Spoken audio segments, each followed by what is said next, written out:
Okay, well, welcome everybody for our kickoff meeting for the 2023 lacrosse season. We're excited to get started. We're going to be sharing some information about practices, games, rules, equipment, and such. Will be a recording which we can share out again, and your coaches will have additional information. Suzanne Knepp is also on the call. She's the president of the lacrosse club. So if you want to wave up there in the corner, if they can see you. So she's our club president. So thank you for joining us. And we're going to get started. So I'm going to do a screen share with some PowerPoint slides. Let's see, who can share?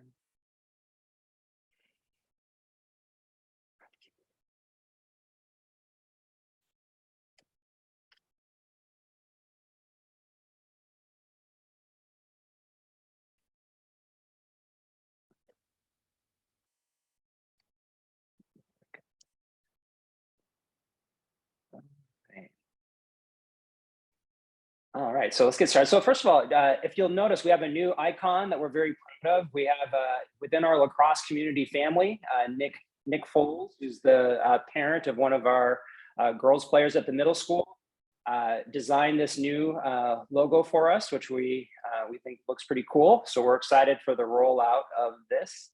So if you see Nick around town, tell him that or if you think so. If you think he did a great job, please tell him so. A lot of people entering the room there, sorry. So a little bit of background information. So we're closing in on our 20th anniversary pretty soon. We've had a lot of success in the lacrosse club since 2005. We are a program with the Recreation Center. That's why you signed up for the Rec Center. So we draw players from all over the place, but primarily Wyoming. We are part of the Southern Ohio chapter of USA Lacrosse. So USA Lacrosse makes the rules, they pass it down to Ohio, and then it kind of trickles us down, way down to the club. One of the things to know though, is that we're very much a rec club. So we're inclusive of everyone. We take beginners at any ages. So if you're a middle school player and you're brand new to the sport, we love that. We encourage it. We're focused on development. If winning comes along with that, that's great. But our purpose is to develop lacrosse players and to make sure that they're having a lot of fun in this program. So it's been a pretty great relationship with the Rec Center. So I'd already introduced Suzanne. I'm on the call as well. So I'm the director of the boys side of the program. Brandon Carrier is in charge of the girls side. And then Charlie Ness, who's also our 3-4 boys coach, he's currently the treasurer. If you look on the right-hand side, you can see our coaching staff. And since this is the boys call, you can see up at the middle school, we're very excited. We have Matt Dole and Jack Villette. So Matt Dole is going to be the head coach. Jack Villette's going to be our associate head coach. But what's neat about this is that Matt is from Massachusetts. He's currently a business student at Xavier. He's played Division I lacrosse at the University of Utah. Is bringing in a ton of lacrosse experience. Jack Villette was an assistant coach last year. He already has been working with the middle school boys, working them out at the high school with some of the high school players over the winter. So we're very excited to have this kind of transition. We think it'll make a nice transition for the boys as they get ready to play for our varsity team. I am the head coach for 5-6. So if you have a 5th or 6th grader, I'll be the head coach for that team this year. Charlie and Ness will be in charge of 3-4. And then K2 is going to be led by Mike Morgan. So we're very excited to have a lot of expertise here. You'll notice that in the 3-4 team and the K2 team that we only have 2 coaches listed on the side there. So if you're out there listening and you are interested in helping out or lending a hand, we are always welcome to have moms and dads or grandparents. If anybody wants to come out on the field and help out with the drill, you don't need to know anything about lacrosse. I did not grow up playing lacrosse. Many of the coaches did not grow up playing lacrosse. We've had to kind of pick it up through trainings, but it's we'll find a role for you if you are interested in helping out. And it would certainly be greatly appreciated. Okay, so in terms of policy updates, I went over a little bit the way it works with the kind of the roll down of the rules. That's what you're seeing in the upper right-hand corner. On the left-hand side, you can see our safety protocols. what's nice is over the past 3 years, our list has gotten shorter and shorter since COVID. So we are kind of shrinking that list a little bit, which is nice. You'll notice that we still have things on there like not sharing mouth guards or water bottles, which you'd be surprised how many boys are willing to share mouth guards. Also encouraging people, if you miss school that day, to stay home. And part of the reason for this is on some of our teams, our rosters are, they have about 15 players on them. So we need 10 to play. And so if an illness wipes out 5 of our players, and you know how stuff kind of goes around schools like pretty fast, like that means our boys have to play an entire game with no substitutions. It's a support that's intended to be played with substitution to make it quick and fast. So we want to keep as many players healthy as possible. We are working on getting at least one coach on every single team to be CPR and AED certified. I thought it seems like everybody in Cincinnati was watching the Bengals and the Bills game when Damar Hamlin was injured. So just so you know, we do have an AED on site at the rec center. And so, you know, we're really putting safety first as a priority. In the lower right-hand corner, you can see our board's commitment that we have been, all the coaches in the program sign a conduct form. We're all registered members of USA Lacrosse. The lacrosse board picks up the fees to like help make that happen for people. We do online and in-person trainings. We've all been or will be background checked by the rec center before anybody takes the field with your sons. And then every year, we are also getting up to date on our concussion protocol classes. So again, we're taking safety very seriously. We also ask all of our players and parents to sign a code of conduct form, which you can see on this page here. This has been around since about 2020, maybe a little bit before. We were probably one of the first clubs in Southwest Ohio to develop something like this. And it's just kind of like the expectations that we have as an organization for parents, players, and for the coaches themselves. So everybody should get this form on the first practice. Make sure that you sign it, go over it with your player, and turn it in.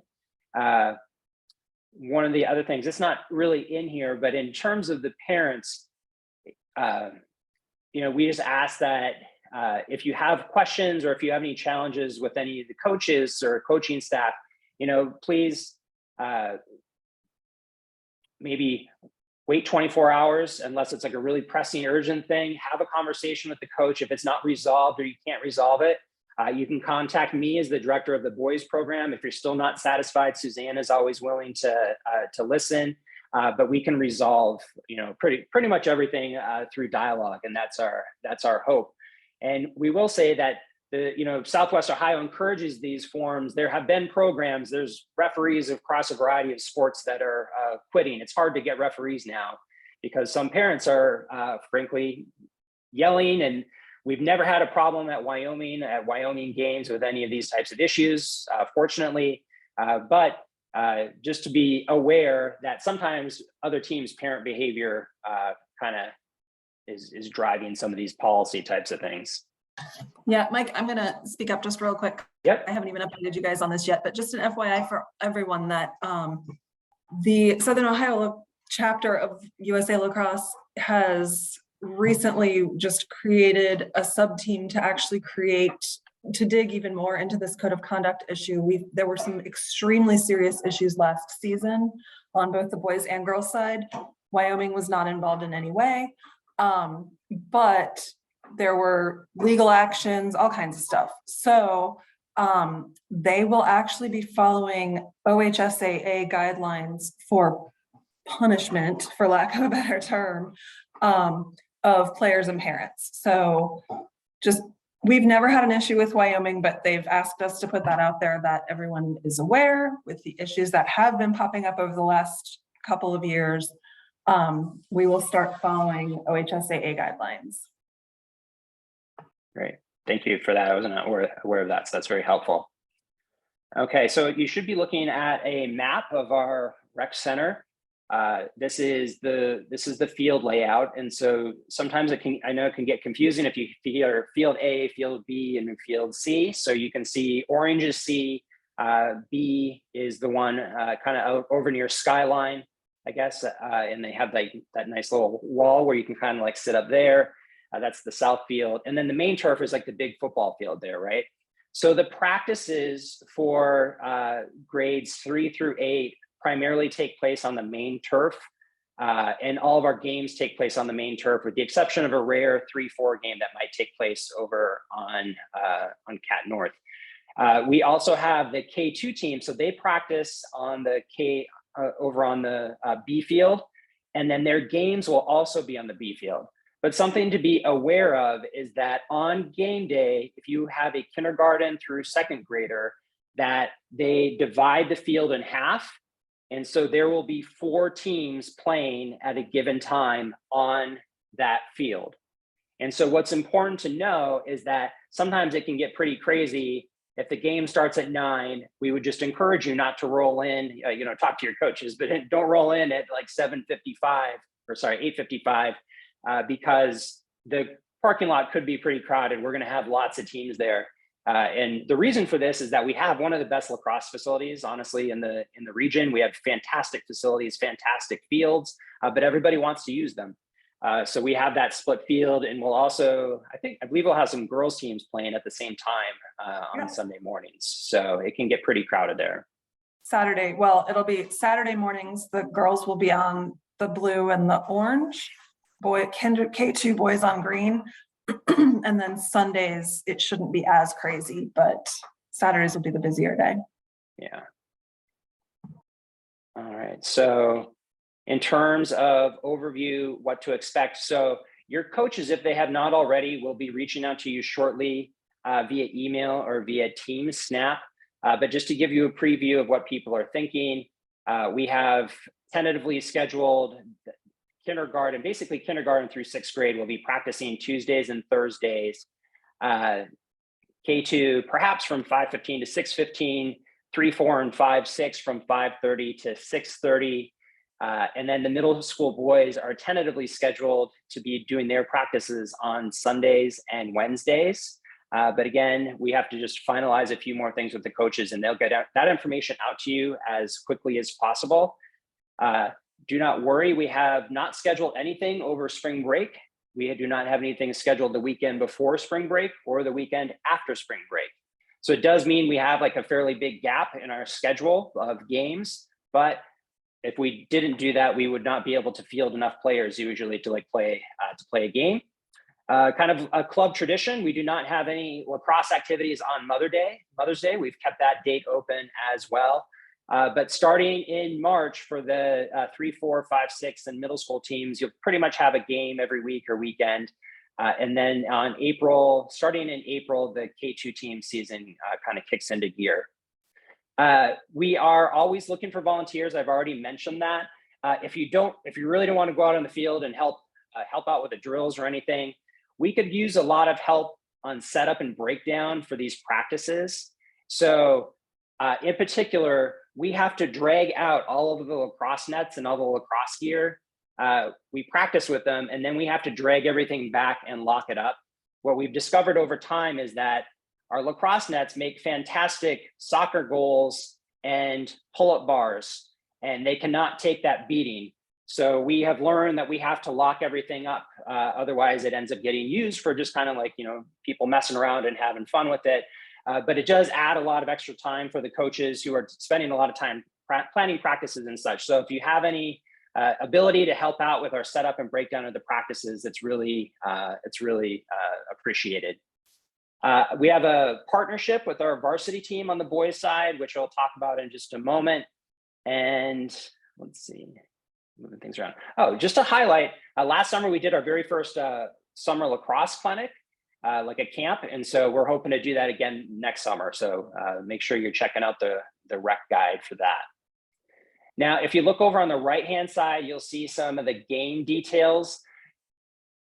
This is great news. The K2 team is only playing home games. Like I said, we have a great facility. The K2 team is playing exclusively home games the entire season. So every Saturday morning at 9 o'clock, those will be the times of the games. They'll be playing 7-on-7, but it also, we negotiate with other teams. If they have more or less players, we can do that. Just so you know, there is contact in lacrosse, but it's not contact in terms of like full on NFL tackle football type of contact. It's, you know, blocking out and and getting position for the ball, things like that. Our coaches are going to be very diligent in terms of teaching proper and safe body contact. Sometimes other teams' coaches are not as diligent, but then we intervene and we help make sure that we keep our boys safe.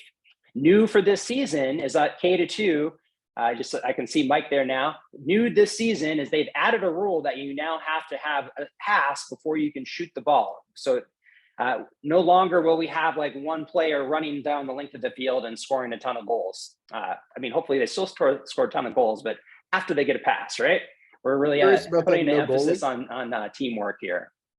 Yeah, for 3-4, their home games will be at Rec Field A, the big football field. They'll have 10 games, normally on Sunday afternoons. This is pretty much just a full lacrosse game, like it's 10 on 10. A new rule change for this year for 3-4. This is the same for 5-6 as well. If we find ourselves in a blowout situation with a goal differential of 8 goals or more, then the team that's in leading is going to take a player off of the field. And so once it gets back to 7, then we'll put that player back on.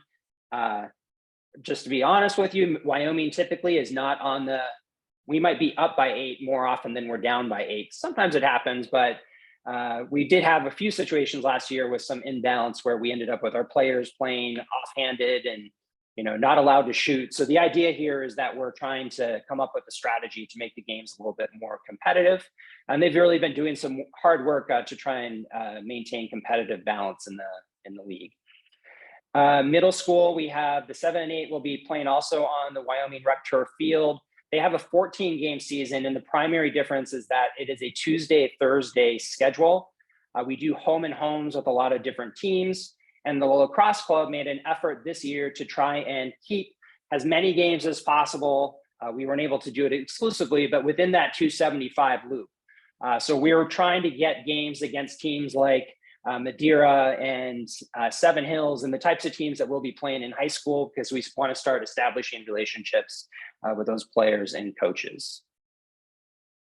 Okay, so the highlight for our boys side program, we have a close partnership with the Wyoming Lacrosse Club, with the Wyoming varsity team. In 2021, we were approached by Dozier Ambrose, who is now a senior on the varsity team. This was his idea. He came to us and he said, the varsity boys would really love to come down and mentor and help out at the youth side. You know, do you have something for us to do?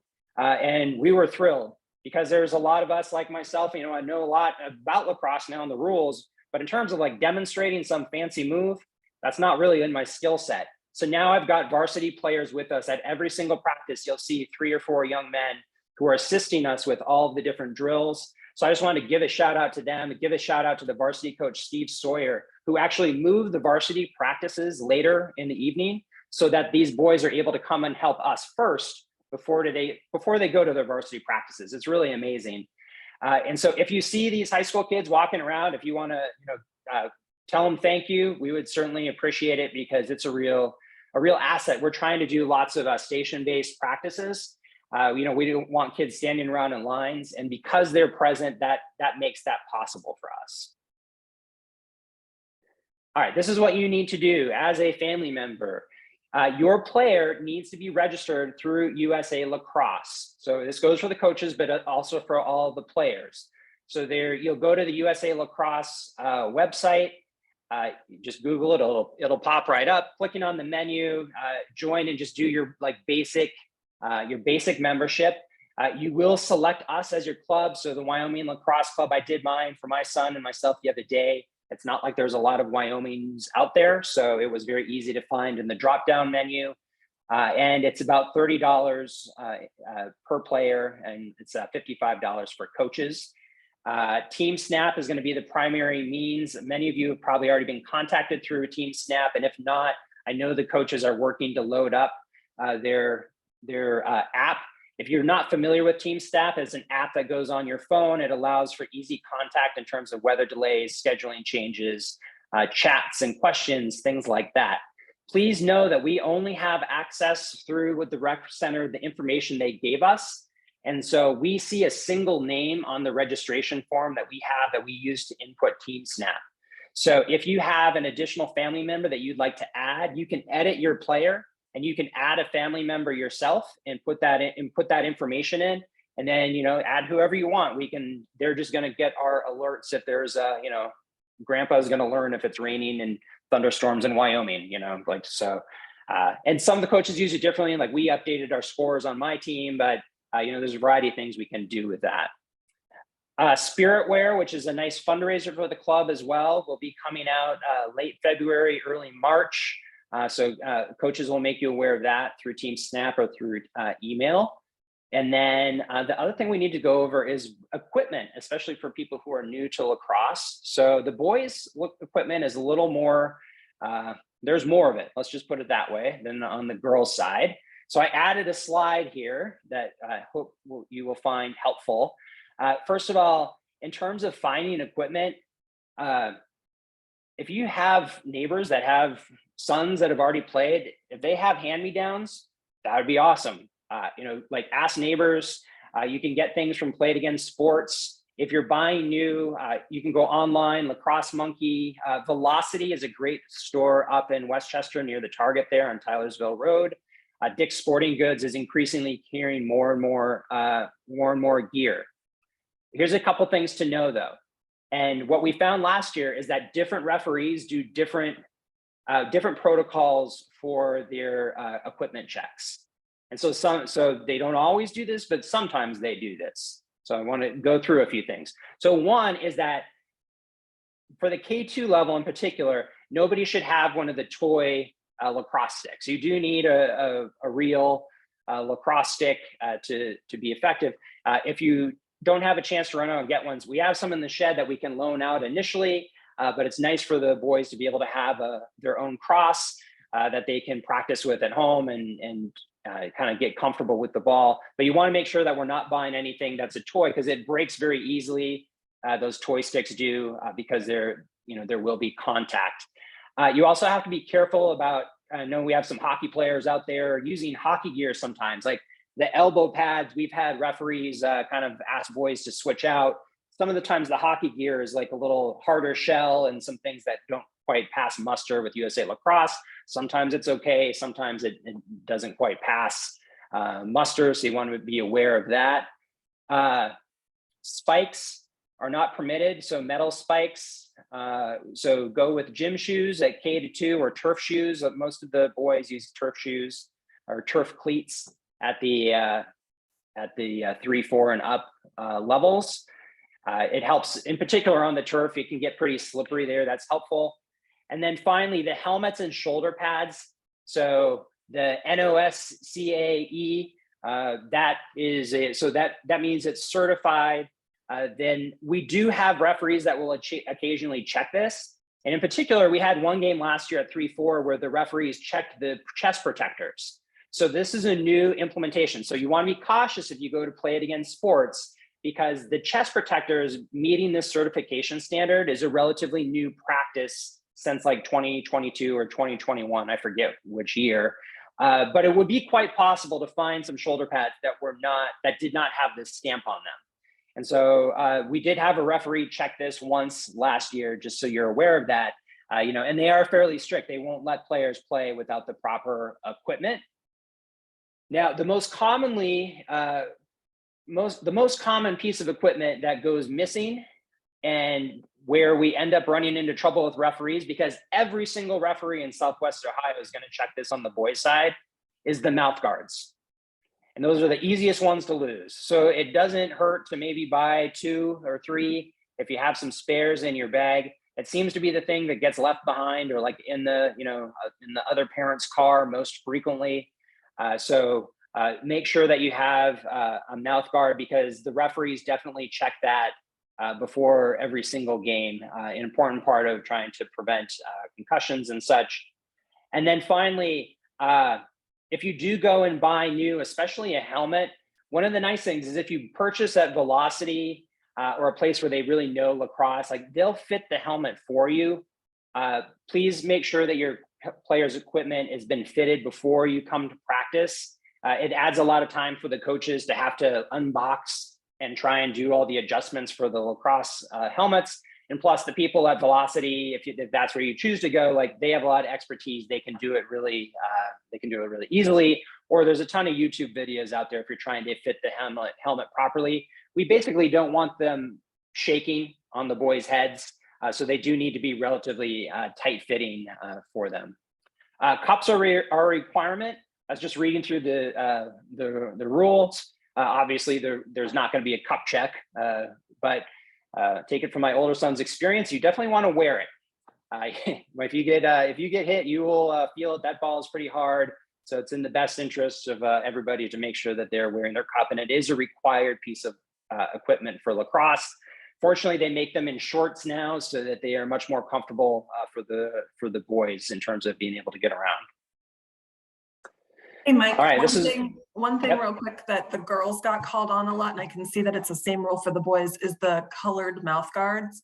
So for some reason, one of the most popular mouth guards when you go to like a Walmart or a Target is white, and we're not allowed to have white or clear. So don't buy those, make sure it's a color. And then if your child has braces, a regular old mouth guard most likely won't fit. You can actually talk to your orthodontist and they will give you, ours gives it to us, you might have to buy it, but they make special mouth guards for kids with braces. Just FYI. That's great. Thank you for that. I wasn't even aware of the color rule. I think all my boys liked wearing the ones with like fangs and like all that crazy stuff. Yeah, so that was the one thing we got stuck on a ton last year. And then the girls aren't allowed to play because they don't have another mouth guard. So yeah, they do take it seriously. They will not let you yep. out on the field. So okay, so just kind of wrapping up. So this is the lacrosse website. You can go on here. This is where you can get your information in terms of signing up and registering. You can see on the right-hand side, there's the Renew Membership tab. There's also great videos. If you're new to lacrosse, you can kind of learn some of the fundamentals. Coaches are happy to talk to you about these things, happy to talk to you about these things as well. If you have any questions regarding the boys side, please don't hesitate to email me. My email is mpevans16@gmail. And I will try to get back to you as quickly as possible. You'll be reached out to by your coaches, so you can ask them questions as well. But in the interim, you feel free to contact me. We have a new Instagram social media channel for the lacrosse program. So if you want to hit us up on Instagram, Wyoming Lax Club, we'll be doing some updates and kind of some fun things on that end. And otherwise, I will stop my screen share and open it up for questions. One more thing I'm going to say real quick is, as far as parent contact information, like what Mike was saying, the rec center gives us one email address per family. And I say this on the girls' side every year. A lot of times, for some reason, that's dad's email. And then mom contacts us and is like, we're not getting anything. We're not getting anything. No offense, you are all amazing. But we've just been through, this is year 10 or whatever of, so what I like to say is the person who controls the calendar, make sure that your coach has that person's email address. Yeah, with TeamSnap, ideally you'll use push notifications. You can turn that on. We found that the spring weather is just getting crazier and crazier around here. And so sometimes we'll end up, we're making, like, we want to be out there practicing, but we'll end up making a call to cancel practice with, a half an hour before or something like that. So, we understand that people are making sacrifices to sometimes get out of work or to make other childcare arrangements. And so sometimes having those push notifications is really helpful. Other questions? Will you be sending out the PowerPoint and sharing it? Yes, we just made a recording, which I'll share with Suzanne, and then she can send it out on the listserv. We'll send the actual PowerPoint as well. Sorry, Nikki, if that was you, I typed a response and never hit send to you today. Oh. No worries. Are the uniforms for K through 2 the same as last year's, or are they going to be different? We don't know at the moment.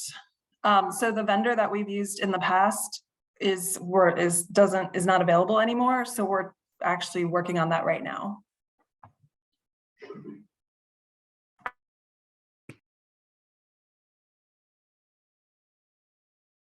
And also, is the no goalie rule for K through 2, is that a new rule this year? Or, because I remember they had goalies last year, so I I wasn't was sure. about to ask. I'm going to be on the Southwest Ohio Lacrosse Rule meeting at 8 o'clock, and I will be able to share that information with Mike. USA Lacrosse makes a lot of recommendations that sometimes Southwest Ohio interprets the way they want to interpret. So we'll find out more information. And you are correct that we had goalies for K2 last year, and we'll see what their guidance is. Yeah, because I'm real excited to teach little guys how to play goalie. It's like my favorite thing. We have one of the best goalies. Our high school goalie is one of the best goalies in Southwest Ohio. And so he's been coming down and helping the teams, which has been awesome. So Excellent. any other Did questions? you say what week the practices begin? So it is coach and team dependent. Some Okay. of the teams will be starting as soon as next week. Well, Mike's on the call. I'm fairly certain that there might not be as quickly for the K2. Yeah, not cold. next week, but possibly weather permitting the week after. That gives us a couple weeks to work on some skills before we actually have to play somebody. I'd love to get the boys catching and throwing pretty well before we actually get out and play, especially the brand new guys, the kindergartners. Sure.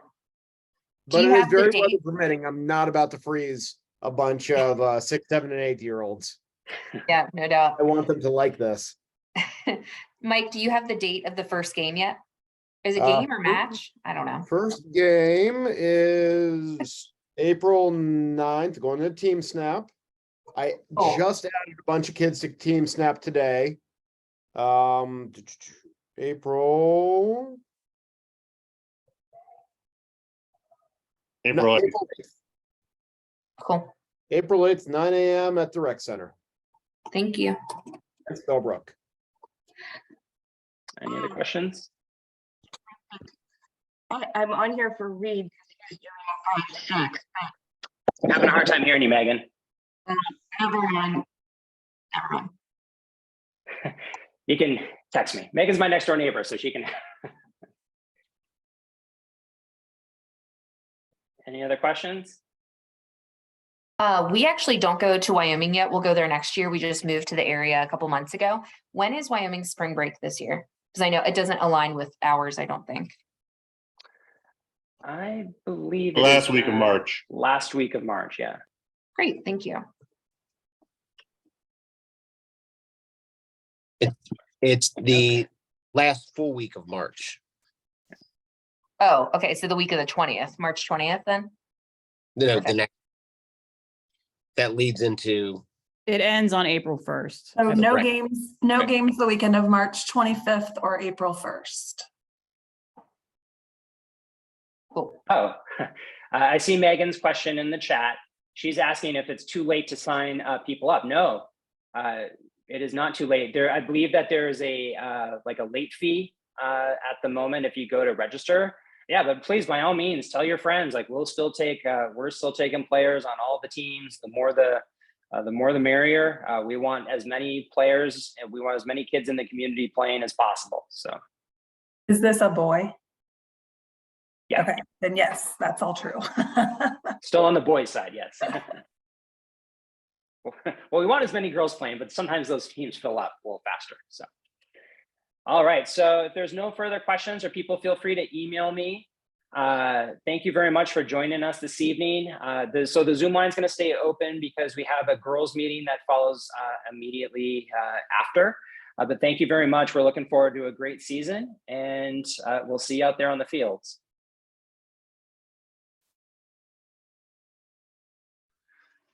thank you, Mike. Yeah. No problem. Okay, go All ahead. right. Mike, Should can I you- stop this? I'll stop this recording. Yeah,